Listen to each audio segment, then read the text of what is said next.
উদু মার শুরু হয়ে যাচ্ছে।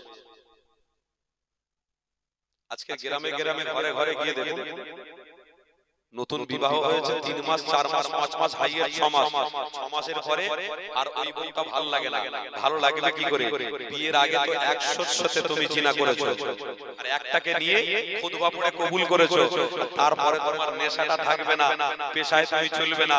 কি করে তুমি খুতবার উপরে টিকে থাকতে পারো? এটা জীবনে হতে পারো না। কেন? তুমি শয়তানের সাথে বন্ধুত্ব করলে তো শয়তান বিয়ের পরেও তোমাকে ওই ওয়াসওয়াসা দেবে। ওই রে রাস্তায় দাঁড়িয়ে কথা বলতে কত মজা লাগতো বলতো? রাস্তায় যখন মেয়েরা যেত, তুই মোবাইল নিয়ে চুলের আইটেম করতিস আর মেয়েরা যেত, কত আনন্দ লাগতো বলতো? সেটা করবি না? তোর বউ পে তুই ভুলে গেলি? চল আজকের অমুক জায়গায় জলসা হচ্ছে, নানান মেয়েরা বেরোবে, জিলিপি দোকানে আসবে, ফুচকার দোকানে আসবে, আর দাঁড়িয়ে দাঁড়িয়ে মজা নিবি। চল ব্যাস, জলসার খবর যেই পেয়েছে বলে চিন্তা করিনি বন্ধু, আজকে যাবো তোদের জলসায় যাবো। বলে জলসা শুনতে আসবি না এমনি আসবি? বলে অসুবিধা নেই, জলসা শুনেছি অনেক, জীবনে অনেক হুজুরের ওয়াজ শুনেছি, আবার জলসায় জলসা করতে যাব। বলে জলসা করবি মানে? ও সে ধীরে ধীরে দেখে নিবি। ওরে বাপ রে বাপ, বন্ধু খাবার তৈরি করেছে, বন্ধুকে ডাকবে, রাস্তায় যখন ঘুরে ঘুরে দেখছে বন্ধু তো একদম ফুল ফরমে আছে, এ দোস্ত খিদে লাগে না, খাবি নি? চ।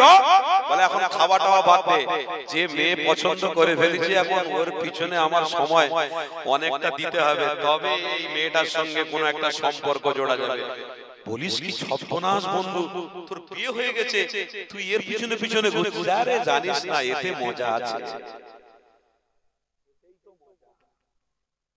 ছেলেরা আমার এতেই তো মজা। শার্ট পরেছে ছেঁড়া, হাত দিয়েছে পকেটে, আর মোবাইল একটা রেখেছে, মজায় মজা নিয়ে রাস্তায় ঘুরছে। মজায় মজা, মজা নবীর মাহফিলে মজা। যারা দরুদ শরীফ পড়ে ও তো পাগলা, যারা নবীর মাহফিলে টুপি পরে এসেছে, জুব্বা পরে এসেছে, সব পাগলা বসে আছে। ওরে ওসব যারা করছে ওসব করুকে যাক, ওদের পিছনে থাকবো, জান্নাতে চলে যাবো, কিছু করতে হবে না।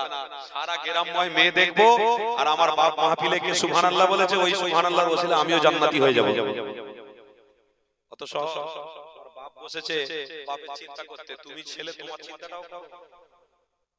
বাপ বসেছে বাপের চিন্তা করতে, তোমার চিন্তা তুমি করো। বাপ মরে গেলে তোমার খাওয়া হবে কি করে, তুমি সেই চিন্তাটা করো। বাপ মরে গেলে বাপের কবরে আযাব হবে কি জান্নাতের বাগান হবে, সেই চিন্তা বাপ করতে বসেছে। তুমি ছেলে মেয়ে না দেখে তুমিও সেই চিন্তা করো যে আমি বাপের আগে হয়তো মরে যেতে পারি, আমার বাপের আগেই আমার ইন্তেকাল হয়ে যেতে পারে, তো কবরটা আমার জন্য জান্নাতের বাগান অবশ্যই হতে হবে। কেন? হাজার পৃথিবীর মেয়ে, হাজার পৃথিবীর নারী, এগুলো পৃথিবীতে আসবে আর যাবে, আমি এসেছি, আমি থাকবো না, চলে যাব। তাই আমার চিন্তাটা করে যদি যেতে পারি, তাহলে কবরে আমার জন্য কোনো মেয়ে থাকবে না, আমার জন্য কোনো নারী থাকবে না, আমার জন্য দোনো জাহানের সুলতান মুহাম্মদ রাসূল থাকবে। মানে ওই কবরটা আমার জন্য জান্নাতের বাগান হয়ে যাবে। চিন্তাটা রাসূলুল্লাহর প্রেমিক বলে দাবি করছে, ওরে বাপ রে বাপ, মুসলমান মারাত্মক মুসলমান, মারাত্মক মুসলমান। কিছুদিন আগে দেখতে পাওয়া গেছে একজন হাফেজ সাহেব ব্যক্তি, একজন 5 ওয়াক্ত নামাজি ব্যক্তি ইন্তেকাল করেছিল।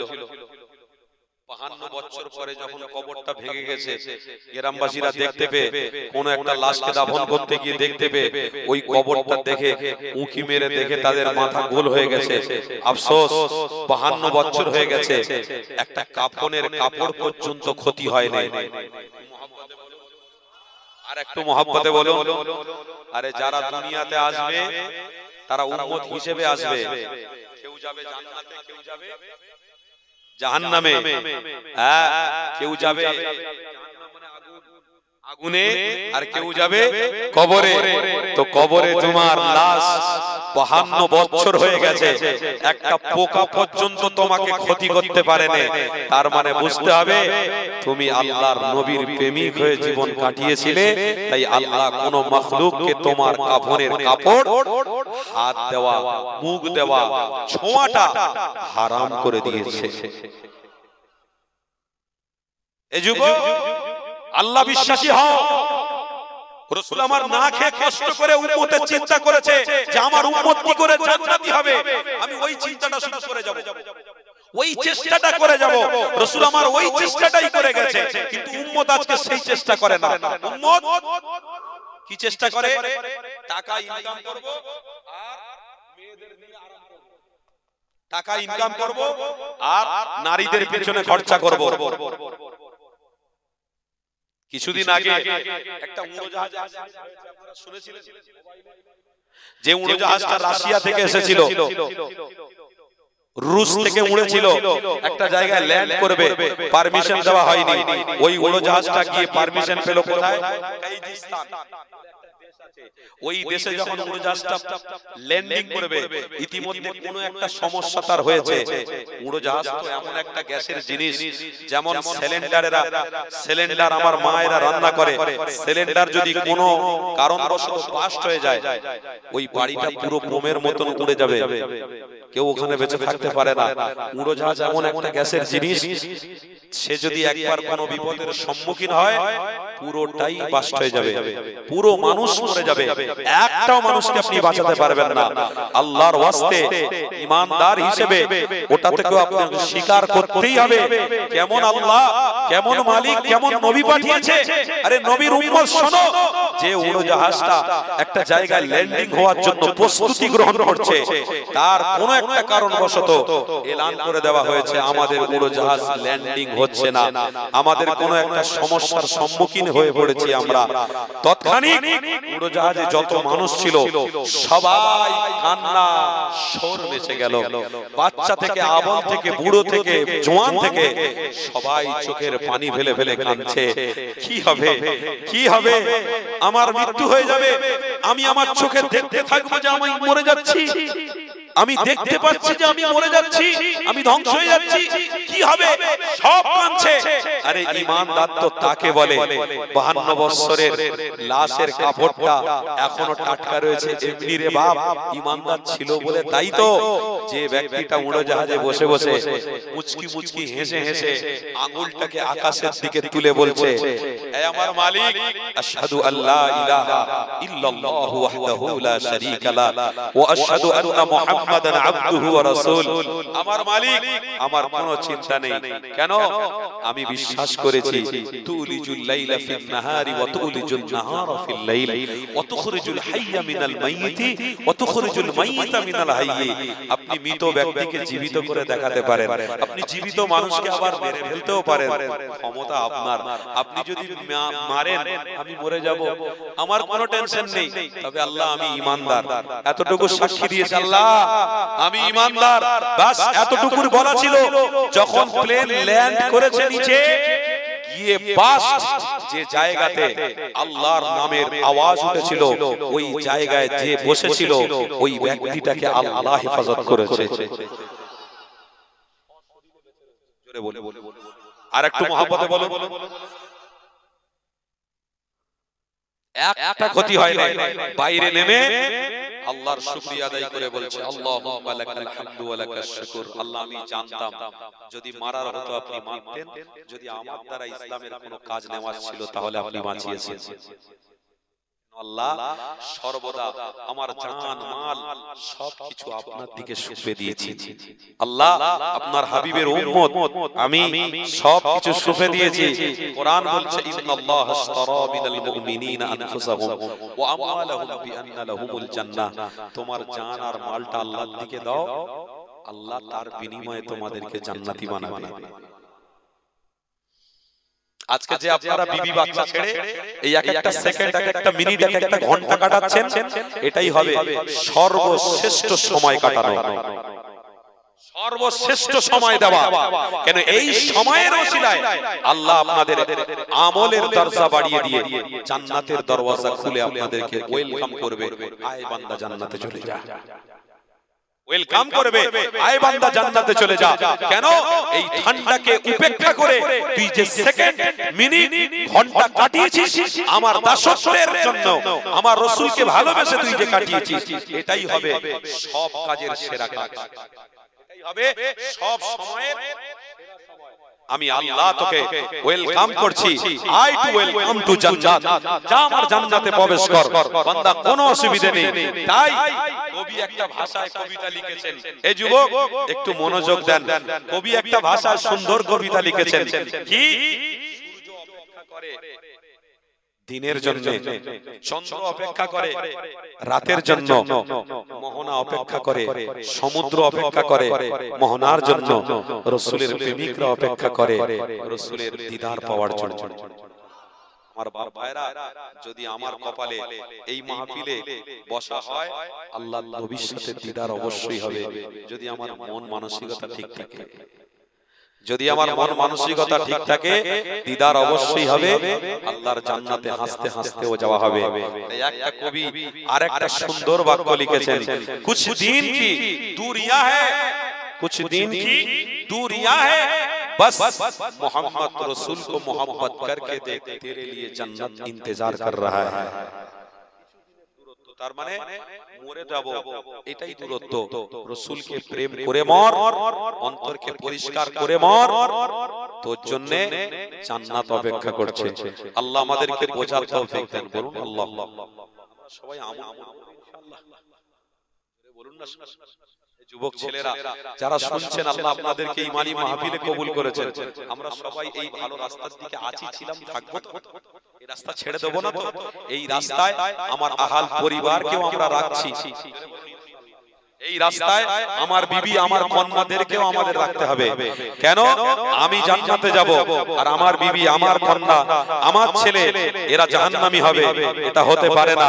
তাই এই রাস্তার জন্য আপনাকে হাড় ভাঙা খাটনি করতে হবে, চেষ্টা করতে হবে। আপনার পরিবার আল্লাহর জান্নাতি হয়ে যেতে পারে, জান্নাতি হবেন আর পরিবারও জান্নাতি হবে। এই চিন্তায়, এই চেষ্টায় আমাদেরকে লেগে থাকতে। কেননা নবী আমাদের 1000 বছর আগে এই চিন্তাই করেছিলেন। আল্লাহ নবী আমার চিন্তা কি করেছিলেন? এ যুবক তরুণীরা, আমার রাসূলুল্লাহর প্রেমিকেরা, আল্লাহ নবীর কি আশা ছিল, আমার নবী পাকের কি চেষ্টা ছিল, আমার নবী পাকের আশা হলো আমি না খেয়ে থেকে যাব, কিন্তু আমার উম্মতি যেন জাহান্নামী না হয়ে যায়। এ যুবকেরা, তরুণেরা, আমার নবী পাকের চেষ্টা দেখো, আমার রাসূলুল্লাহ দেখানো রাস্তা দেখো, গবেষণা করো, চিন্তা করো, কোন রাস্তা আজকে চলতে নিয়েছি। আমার নবীকে ছেড়ে দিয়ে কোনদিন জান্নাতি হওয়া যাবে না। আমার নবী পাক কেমন চেষ্টা করেছিল। আমার নবী পাক মসজিদে নববী শরীফে বসে রয়েছে, আল্লাহ নবী সাহাবারা বসে রয়েছে। এই যুবক তরুণীরা, আমার নবী পাকের সাহাবারা আমার নবী পাকের চেহারার দিকে তাকিয়ে রয়েছে। আল্লাহ নবী দরজানে সুলতান নবী পাকের সাহাবাদের নিয়ে হকের কথা দেখাতে লেগেছে, হকের কথা বলতে লেগেছে, মানবতার রাস্তা দেখাতে লেগেছে, প্রেমের রাস্তা দেখাতে লেগেছে, শয়তানের বিরোধী রাস্তা দেখাতে লেগেছে। আল্লাহ নবী যখন কথা বলতে লেগেছে, সমস্ত সাহাবারা মুখের দিকে তাকিয়ে রয়েছে। ওই সাহাবাদের মধ্যে অনেক ভালো সাহাবা, অনেক বড় পণ্ডিত সাহাবারা উপস্থিত হয়েছে। আমার আবু বকর সিদ্দিক হুজুর আমার নবী পাকের চেহারা মুবারক দেখে আবু বকর সিদ্দিক বলতে লেগেছে, এ সাহাবারা, আমার নবী পাক মনে হয় আজ কয়েকদিন হয়ে গেল পেটে খাবার যায়নি। আবু বকর বুঝতে পেরে গেছে, আবু বকর চিনতে পেরে গেছে, কেন রাজাকে দিলের মধ্যে বসিয়ে ফেলেছে তিনি অন্য কেউ নয়, যার সাথে সম্পর্ক রেখেছে তিনি অন্য কেউ নয়, তিনি হলেন দরজানের সুলতান মুহাম্মাদুর রাসূলুল্লাহ। এই যুবকেরা, তরুণীরা, এখান থেকে একটা শিক্ষা আপনাদের দিয়ে দিই, যার সাথে যার সম্পর্ক থাকবে অবশ্যই তার প্রতি তার টান থাকবে। আপনার ছেলের প্রতি আপনার টান অবশ্যই থাকবে, আপনার মেয়ের প্রতি আপনার টান অবশ্যই থাকবে। কেন? ওটা আমার কলিজার টুকরি মেয়ে, ওটা আমার কলিজার টুকরা বাচ্চা।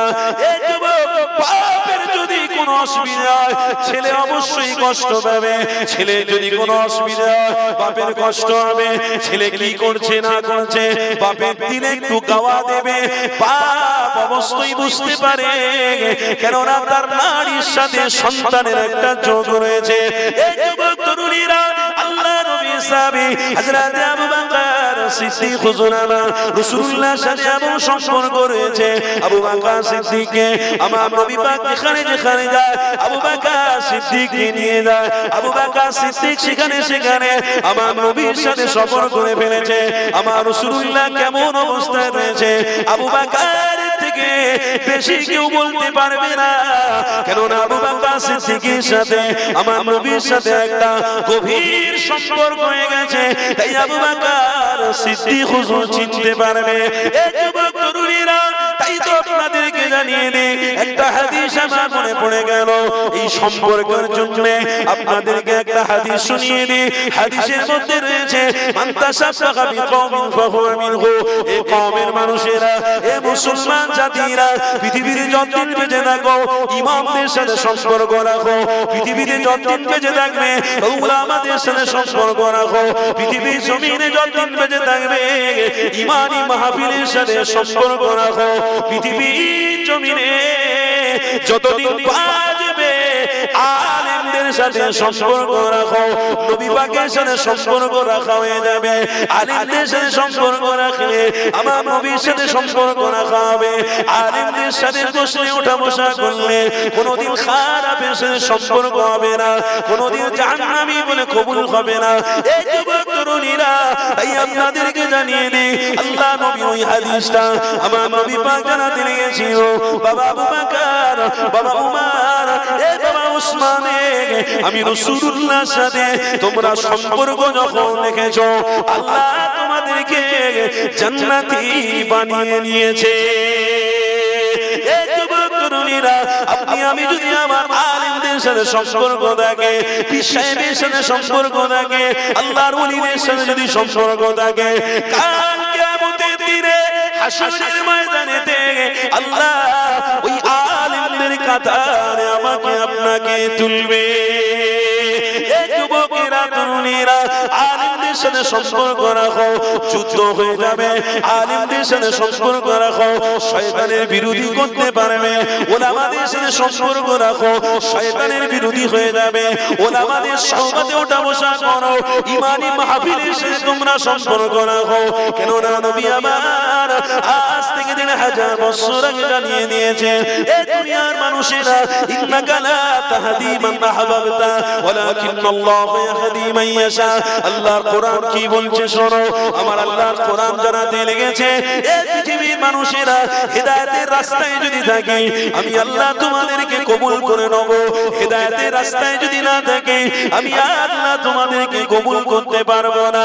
এই আমার মা বোনেদেরকে বলে দিয়ে যায় খবরদার আমার মায়েরা বোনেরা ওই মোবাইলের পাল্লায় পড়ে গিয়ে হেদায়েতের রাস্তা থেকে দূরে সরে যেও না গো হেদায়েতের রাস্তা থেকে মুখ ফিরিয়ে নিও না আমার আম্মা জানিনা আম্মা খাদিজার অবদান অনেক ছিল আম্মা আয়েশার অবদান অনেক ছিল আম্মা সুমাইয়ার অবদান অনেক ছিল আম্মা হানি হুজুরের অবদান অনেক ছিল এই যুবক তরুণীরা যারা আল্লাহ নবী দুরজাহানের সোহবতে ছিল তাদের অবদান অনেক রয়েছে তাই আমার আম্মা জানদের বলে যায় কাপড়টা খুলে দিয়ে এমন করে নারী জাতিরা অন্যায় বেগানা বেগুনাহ গুনাহ কাজ করে জিনা করে অন্যায় করে জাহান্নামের খোদা হতে যেও না গো আমার আম্মা জানিনা আল্লাহ তোমাদের দেহকে অনেক মূল্যবান বানিয়েছে তোমাদের মূল্যবান জিনিসটা তোমরা তোমাদের স্বামীর দিকে থাকো ওই মূল্যবান জিনিসটা নিয়ে তোমাদের স্বামীর সাথে তোমরা সম্পর্ক করে মরো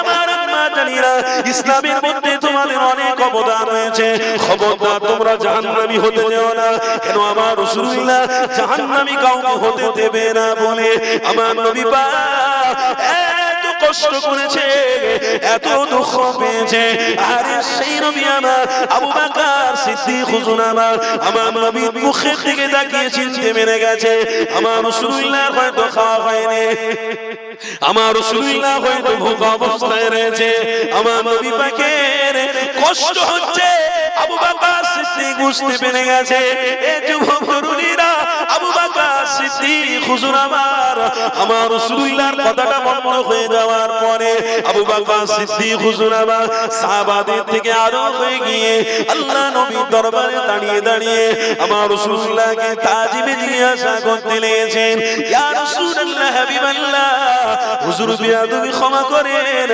আপনাকে একটা কথা জিজ্ঞাসা করব। আল্লাহ নবী দরজাহানের সুলতান বলতে লেগেছে, বাবা আবু বকর কি কথা বল বাবা। আল্লাহ নবী সাহাবী আবু বকর বলছে, ইয়া রাসূলুল্লাহ হাবিবাল্লাহ, বিয়াদবি যদি না নেন একটা কথা আপনাকে জিজ্ঞাসা করব। আবু বকর সিদ্দিক বলতে লেগেছে, ইয়া রাসূলুল্লাহ হাবিবাল্লাহ, অনেক কষ্ট আপনার মধ্যে রয়েছে, কিন্তু আমি আবু বকর ছাড়া কেউ বুঝতে পারলো না আপনি অনেক কষ্টের মধ্যে রয়েছে। আবু বকর সিদ্দিক জানাতে লেগেছে, ইয়া রাসূলুল্লাহ হাবিবাল্লাহ, আপনার অনেক কষ্ট হয়েছে। আবু বকর সিদ্দিক রাদিয়াল্লাহু তাআলা আনহু আমার নবী পাককে যখন এই কথা বলেছে, আল্লাহ নবী দরজাহানের সুলতান আবু বকরকে বলতে রয়েছে, এ বাবা আবু বকর, আমি রাসূলুল্লাহ কষ্ট যদি হয় আমার হবে আবু বকর, আমি কষ্ট করতে রাজি রয়েছি, হাজার হাজার হাজার কষ্ট আমি রাসূলুল্লাহ করব, এই জন্য করবে আল্লাহর কাছ থেকে আমার উম্মতের জান্নাতি বানানোর জন্য কষ্ট করবে। আর জনে বলুন, হাজার কষ্ট আমার রাসূল করতে রাজি, কিসের জন্য? উম্মত যাতে জান্নাতি হয়। আপনি তো সেই নবীর উম্মত, আমি তো সেই নবীর উম্মত। হাজার কষ্টের কথা আমার রাসূল বলছে, আবু বকর কষ্ট হয়, আমার নবীর পেটে পাথর খাওয়া দাওয়া।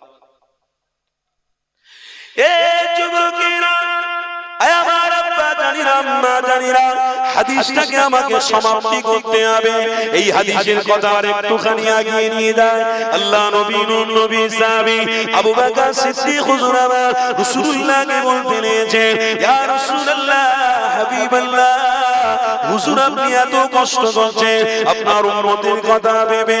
আল্লাহ নবী দরজাহানের সুলতান বলছে, বাবা আবু বকর, আমি কষ্ট অবশ্যই করব, অবশ্যই আমার পেটে পাথর ভরা থাকবে, আমার খাওয়া হবে না হবে এতে আমি কোনো পরোয়া করি না। আমার উম্মতদেরকে আল্লাহর জান্নাতে নিয়ে যাওয়ার চিন্তা আমি মুহাম্মদ রাসূলুল্লাহ, এটা আমার মধ্যে রয়েছে। আর মহব্বতে বলুন, এ যুবকেরা তরুণীরা, কে নবী আমার এতটা কষ্ট করতে লেগেছে ওই নবীর বিষয়ে আল্লাহর কোরআন হলো, কোরআনের মধ্যে আল্লাহ স্পষ্ট ভাষায় জানিয়ে দিয়েছে, এ পৃথিবীর মানুষেরা আল্লাহর কোরআনকে ফলো করো, মুহাম্মদ রাসূলুল্লাহকে পেয়ে যাবে। যে নবী আমার সম্পর্কে আলোচনা করছি, ওই নবী পেটে পাথর বেঁধে এত কষ্ট করতে লেগেছে, ওই রাসূলুল্লাহ সম্পর্কে আল্লাহ কি জানাতে লেগেছে শোনো। আমার নবীর একটা হাদিস মনে পড়ে গেল। আমার নবী পাক রাস্তা দিয়ে হেঁটে হেঁটে যেতে লেগেছে, হযরত সাবির হুজুর আমার নবী পাকের পিছনে পিছনে সফর করতে লেগেছে। দরজাহানের সুলতান নবী আমার আগে আগে হেঁটে হেঁটে যায়, হযরত সাবির হুজুর আমার রাসূলুল্লাহর পিছনে পিছনে আদবের সাথে হেঁটে হেঁটে যেতে লেগেছে। আমার নবী পাক আগে আগে যখন যেতে লেগেছে, হযরত সাবির হুজুর আমার নিজের কানে শুনতে পেয়েছে আমার রাসূলুল্লাহ যে রাস্তা দিয়ে হেঁটে হেঁটে যায়, ওই রাস্তা ডান দিকে বাম দিকে ছোট ছোট পাথরগুলো। আল্লাহ নবী দরজাহানের সুলতানকে দেখে চিনতে পেরে গিয়ে ওই ছোট ছোট পাথরগুলো আমার নবী পাককে সালাম দিচ্ছে। এ যুবকেরা তরুণীরা, কোন নবী আমার না খেয়ে কষ্ট করতেছে শোনো, সেই নবীর উম্মত হয়েছি আমরা, ওই নবীর পাগল হয়েছি আমরা, অথচ আমাদের ঘর বাড়ি, অথচ আমাদের টাকা পয়সার কোনো অভাব নেই, অথচ আমরা কিছুক্ষণের জন্য ইমানি মাহফিলে এসে বসবো, এই ক্ষমতা আল্লাহ দিয়েছে, এখান পর্যন্ত আসতে পারি না, অথচ মুখে বলি আমার নবীকে বড় ভালোবাসি, অন্তর দিয়ে ভালোবাসা হয়নি রে যুবক তরুণীরা। এই তো আল্লাহ নবী দরজাহানের জাহানের সুলতানের বিষয় শোনো। আমার নবী পাক হাঁটতে লেগেছে, হযরতে জাবির হুজুর আমার রাসূলুল্লাহ পিছনে পিছনে হঠাৎ করে দেখতে পাওয়া যায় আমার রাসূলুল্লাহর পিছনে অনেক ছোট ছোট আল্লাহর মাখলুক পাখিগুলো উড়ে উড়ে এসে আমার নবী পাককে চিনতে পেরে তাজিমে সালাম দিতে লেগেছে। এ যুবকেরা তরুণীরা, কোন নবীকে আল্লাহ এত বড় মাকামপূর্ণ নবী বানিয়েছে, ওই নবী আবার কষ্ট করতে লেগেছে। আর একটু আগিয়ে যায় আল্লাহ নবী আমার হেঁটে হেঁটে আর একটুখানি আগিয়ে যেতে লেগেছে। পিছন দিক দিয়ে দেখা যায় হযরতে জাবির হুজুর দেখতে পেলে একজন মানুষ রূপী মানুষ এলো, একজন এসে আল্লাহ নবী দুনো জাহানের সুলতানের সঙ্গে মুসাফা করে ফেলেছে। আল্লাহ নবীর সাথে অনেকক্ষণ ধরে কথাবার্তা বলে নিল। আমার নবী পাকের কথাবার্তা বলা শেষ হয়ে যাওয়ার পরে ওই মানুষটা আস্তে আস্তে করে বিদায় নিল। আমার নবী পাকের সাহাবী হযরত জাবির হুজুর আমার নবী পাককে জিজ্ঞাসা করবেন না এই চিন্তা হচ্ছিল। আমার নবীকে বলবো না কি বলবে। আল্লাহ নবী সাহাবী হযরত জাবির হুজুর নবী পাকের সামনে গিয়ে হাজির হয়ে গেলেন। ইয়া রাসূলুল্লাহ হাবিবাল্লাহ, হুজুর বেয়াদবি যদি না নেন একটা কথা আপনাকে বলি। আল্লাহ নবী বলতে লাগলেন বাবা বলো। হযরত জাবির হুজুর বলতে লেগেছেন ইয়া রাসূলুল্লাহ হাবিবাল্লাহ, হুজুর আপনার সাথে এসে যিনি মুসাফা করেছে, যিনি কথা বলেছে, দেখা করেছে, ইয়া রাসূলুল্লাহ হাবিবাল্লাহ, ইনাকে এর পূর্বে কোনোদিন দেখিনি। আল্লাহ নবী দুনো জাহানের সুলতান বলতে লেগেছে এ বাবা জাবির, ইনি মানুষ নয়, ইনি মানুষের রূপ নিয়ে এসে আল্লাহর ফেরেশতাদের লিডার হযরতে জিবরাইল দেখা করেছে। আর জোরে বলুন, ওই নবী চিন্তা করছে উম্মতকে জান্নাতে নিয়ে যাবে, আর ওই নবীর সাথে ফেরেশতা জিবরাইল দেখা করতে আসে। ওই নবীর সাথে ফেরেশতা মিকাইল দেখা করতে আসে, ওই নবীর সাথে ফেরেশতা ইসরাফিল দেখা করতে আসে, ওই নবীর সাথে আল্লাহর জান্নাতি হুরেরা দেখা করতে আসে। আর আমার সাথে আপনার সাথে কটা ফেরেশতা দেখা করেছে? মুসলমান নামে মুসলমান ছেলে পেশাব করে পানি অনেকে নিতে ভুলে যায়। মুসলমান আছে দেখা হবে।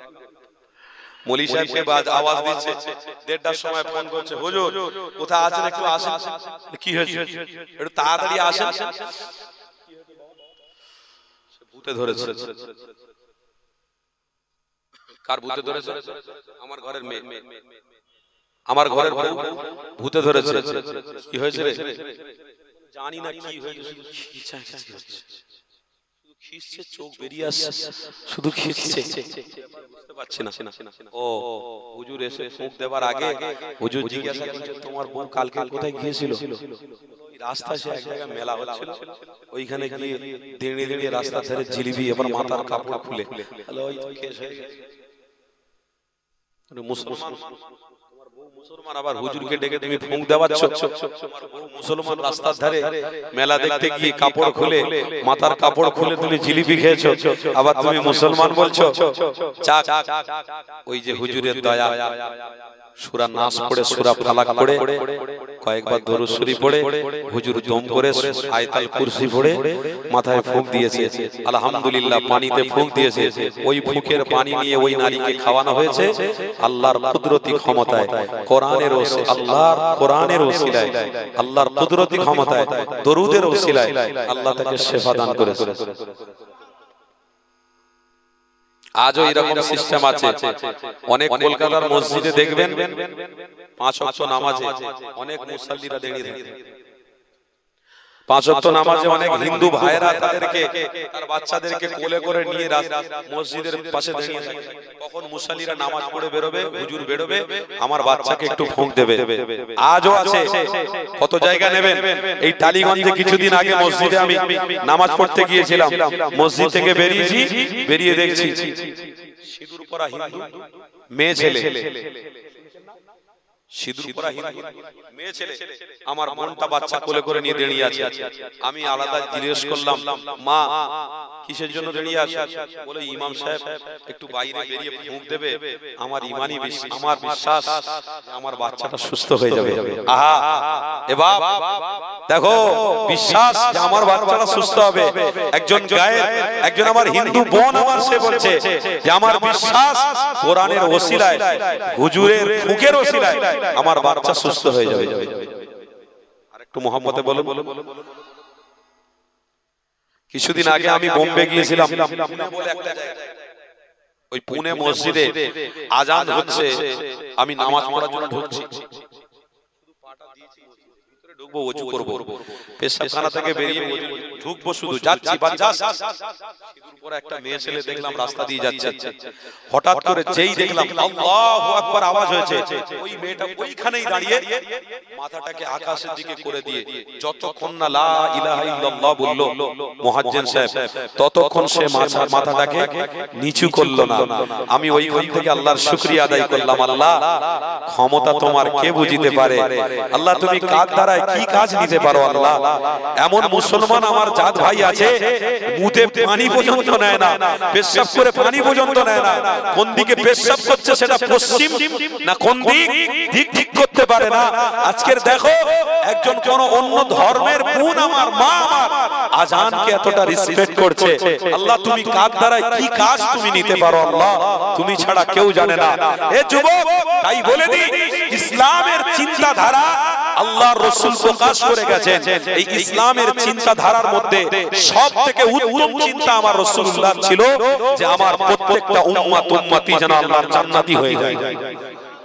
আমার রাসূলের চেষ্টা, আমার রাসূলের এটা আশা, যেমন আমার ছেলেকে আমি ইঞ্জিনিয়ার বানাচ্ছি, আমার ছেলে যেন চাকরি পায়। বাপের আশা যে আমার মেয়েকে কলেজে পড়িয়ে ডাক্তারি বানিয়েছি, আমার মেয়ে হিজাবের সাথে যেন ডাক্তারি করতে পারে, আমার জানটা শান্তি হবে। আপনাদের গার্জেন, আপনারা গার্জেন পক্ষদের ছেলেরা যখন বিশাল শিক্ষিত হয়ে যায়, এডুকেশনের জায়গায় পৌঁছে যায়, তখন একটা ধাপ নিয়ে ছেলেরা পড়াশোনা করে, তখন বাপের বড় আশা আমার ছেলেকে এত টাকা খরচা করে মাথার ঘাম পায়ে ফেলে এত খরচা করে যখন আমার ছেলেকে ওই জায়গা পর্যন্ত পৌঁছেছি, তার মানে আমার ছেলে কিছু না কিছু একটা হবে, কত আশা। আর যদি বাপের কাছে ওই খবরটা আসে যে আপনার ছেলে ইঞ্জিনিয়ারিং চাকরি পেয়ে গেছে, প্রফেসরি হয়ে গেছে, আপনার ছেলে সায়েন্টিস্ট হয়ে গেছে, এই খবরটা যখন বাপের কাছে আসে তখন বাপ আর মা আল্লাহর কাছে শুকরিয়া আদায় করতে থাকে, আল্লাহ আল্লাহ আমার ছেলের প্রতি এত কষ্ট, আমার ছেলের প্রতি এত মেহনত আজকের কবুল হয়ে গেল, আজ আমার সার্থক যে আমার ছেলে এত বড় জায়গায় পৌঁছাতে পেরেছে। এ যুবক তাই তো বলি তকবীর দেন, নারে তাকবীর, নারে তাকবীর, সিলসিলায়ে হক মুজাদ্দিদে জামান দাদা পীরের হক